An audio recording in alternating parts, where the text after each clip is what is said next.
All right, the last week you really begin to feel fall in the air, which means, there are plenty of fall festival events beginning to happen. One is this weekend at George Farms in Poteet, and we're getting a sneak preview in this week's Texas Outdoors.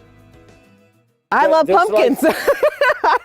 So the people, my husband calls me the pumpkin hoarder. Jennifer George loves pumpkins so much, she and her husband Jimbo left the lucrative oil field for the pumpkin patch. Well, we wanted to create something unique in South Texas. And in South Texas, there's not very many pick-your-own pumpkins off the vine out here. So now, instead of dealing with drilling rigs and barrels, on their 66-acre farm, it's produce and quart jars. Everything in this life's a gamble. And we're farmers anyway, so we have to be optimists. So, why not choose something that's unique? Mm-hmm.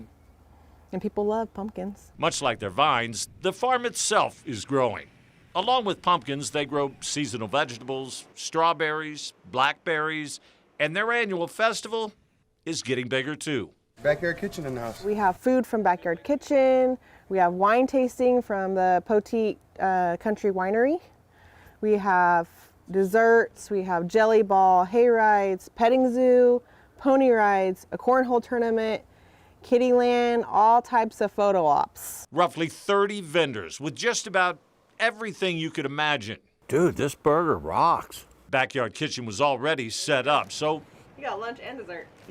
I had to make sure the food was good. The owner, Brad Stelzig, and his wife are somewhat gamblers themselves. Who opens a restaurant during the pandemic? Why hundreds of thousands of restaurants are closing down, me, my wife, and my family said this is the perfect time. And we had a little drive-through, and it worked, and we've thrived and survived, and here we are today now. Last year, 3,000 to 4,000 people came out for the festival. The kids. So this is our fishing tank. And you have 7-pound catfish in there. Even we actually probably have more than that.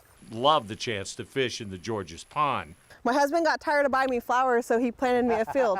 while mom can go pick a fresh bouquet of flowers I don't think I'm anyone's sunshine. You're everyone's sunshine.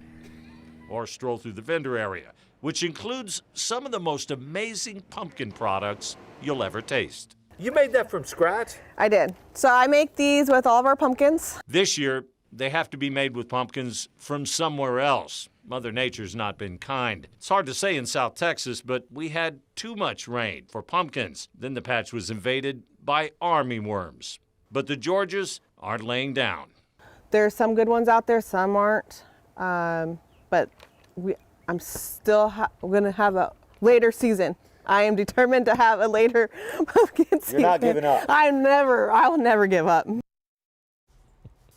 I don't believe she will. The George Farm Festival starts Saturday morning. It runs through October 30th. Looks like it's going to be a fun time. If you want to check them out, we'll put a link to this story on kens5.com. And guys, I got to tell you, the pumpkin roll was unbelievable. And that burger from Backyard Kitchen, it's worth the drive to Poteet just to get a burger. You know what I'm curious about? What was it filled with, that roll? It looked like cream cheese or what? It's a cream cheese frosting thing, but she said there's a secret ingredient in there, and I told her, well, what is it? She goes, I'll take that to my grave. Right, because it's I a know secret. The food looked delicious, but Barry, do you know what's a cornhole tournament? The beanbag toss. Oh, okay. So, learned something new You don't today. watch the beanbag competitions, I guess I- cornhole tournaments on TV? I guess I missed those. Oh man, we love those. We play that all the time.